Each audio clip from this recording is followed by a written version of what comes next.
Hello everyone, Hamish and Gabe here from the Uplay team here at Massive, and for the last few weeks we've done a lot of streaming stuff. Everything from single PC guides to how to set up your audio. But it's the end of the month, which means it's giveaway time, and we're doing something special. That's right. Our friends over at Elgato have agreed to help us out with this giveaway, which is really cool. So we're going to be giving away things like a cam link, green screen, a couple of key lights, a stream deck, and a capture card. So basically everything you need to get your stream up and running. But we've made videos about stream decks in the past, and we'll link to that. We've made videos about how easy it is to set up a capture card by running a couple of cables and having it into a PCIe slot. But we've never actually done anything with a green screen here in the office. So today we're going to show you how to set up one of those. Are you ready, Gabe? Yes.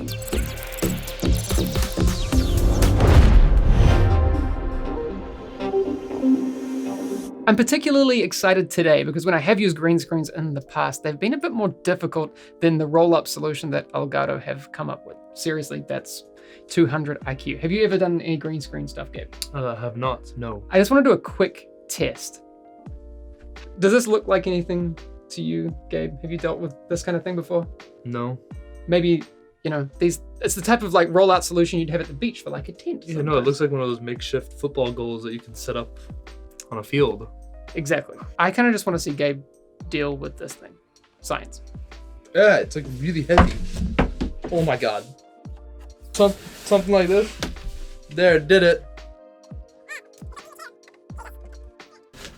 Hey. That's the easy part. Now I'm going to ask Gabe to try and put this thing away.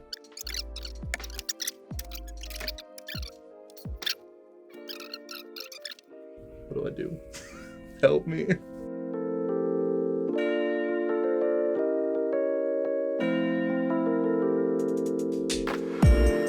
Okay, I've made it over here into the Division streaming room.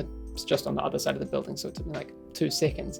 But you can see here, we're really pressed for space. So hanging one of those green screens off some extra stands and all that sort of thing, it's really not gonna fly in here. So we're gonna use one of these Elgato green screens today and see if it will actually work for our gameplay setup. It's pretty easy to get going. Basically, it all just folds out. And once you've got the feet all in position, we'll put it down on the floor and we'll get it all standing up.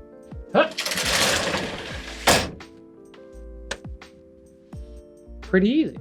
I know in the past couple of weeks, I've talked about how important light is for things like your webcam, but it is equally, if not more important, when it comes to your green screen. You really want to make sure you have the most consistent green across the whole surface. Otherwise, your computer's gonna have a bit of a hard time figuring out what to do when it comes to that background removal. Anyway, let's get stuck into it in OBS and see how we end up. So you can really see that I don't have much space in here.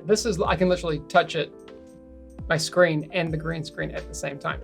It's not ideal, but it's the space we have to work with. Ideally, we'd want to move this green screen back a little bit further and not be casting as many shadows on it, but we'll make do with what we have.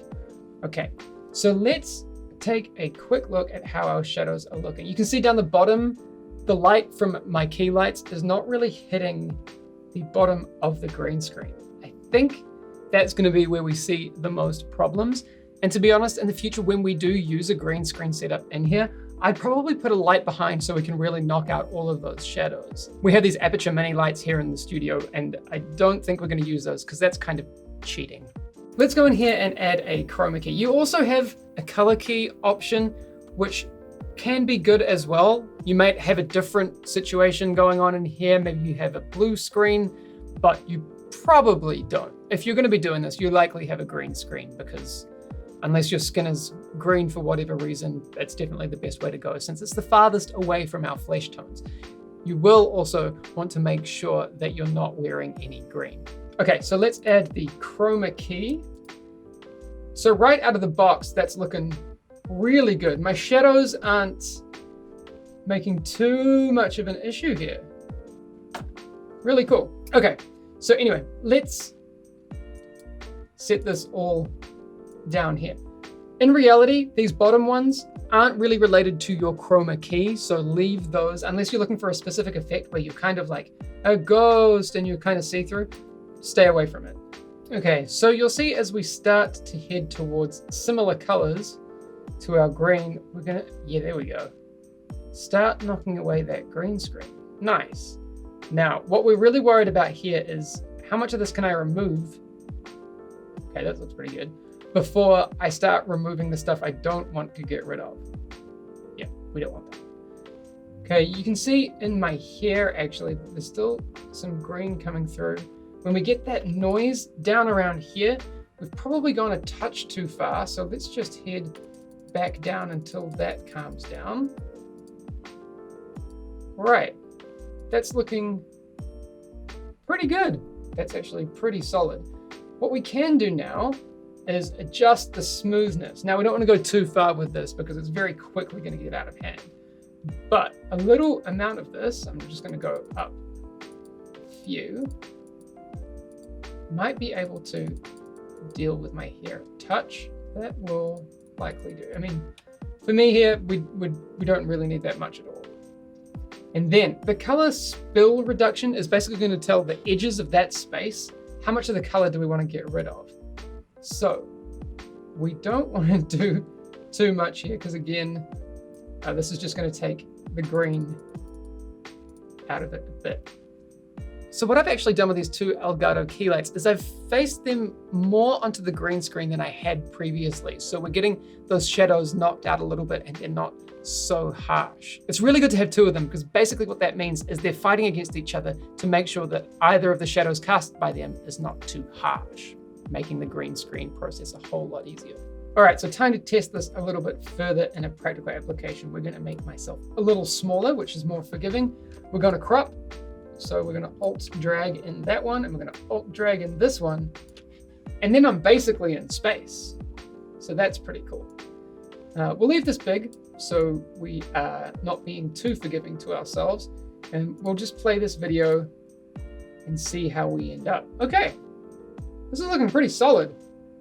I mean, obviously it's cropped over here, but that's just the reality of this whole green screen situation. Okay, well that was easier than I expected. I thought we'd have to be fighting this whole thing a little bit more, but we're good. And one of the key things I said before is that you want a really even surface with your green screen, and the green screen from Elgato does exactly that. Actually, you can see the comparison between a piece of paper that I have on the wall here with its variation and all the bubbles and curves and that sort of thing, compared to this flat solution. It's night and day. You may have seen some people online doing a green screen with hung fabric on their wall, but that's going to have all sorts of inconsistencies with how it's hung unless you literally glue it to your wall, and even then. I'm kind of at a bit of a loss because I expected this video to be a bit longer, maybe a more in-depth tutorial on how to make this green screen work with the limited space we have, but it's been pretty freaking easy. Basically just knock it up, put a chroma key on it, make sure there's not too many shadows, and Bob's your uncle. You're good to go. You're basically just floating around in space inside of OBS. Yeah, really kind of almost is too easy. Okay, hopefully that gives you a bit of an idea of how you can set up your own green screen at home, but we also did a giveaway last month. What's happening there, Gabe? Yeah, so check out the description below to see who won the Blue Ember microphone giveaway, and to enter this month's giveaway, check out the Twitter link in our description below and head over to the pinned tweet. I really hope that the person who won the microphone doesn't win this same one, even though they're both really good for setting up a stream. Gonna have like the ultimate stream setup right there. Stay tuned for more videos from us in the coming weeks. We'll be doing some more streaming stuff, some more PC building maybe, or anything you want us to cover. Do let us know in the comments below. I think we want to upgrade one of our encoding machines with a new Threadripper, right? That might become a PC build stream that we're actually prepared for. But probably not. Bye.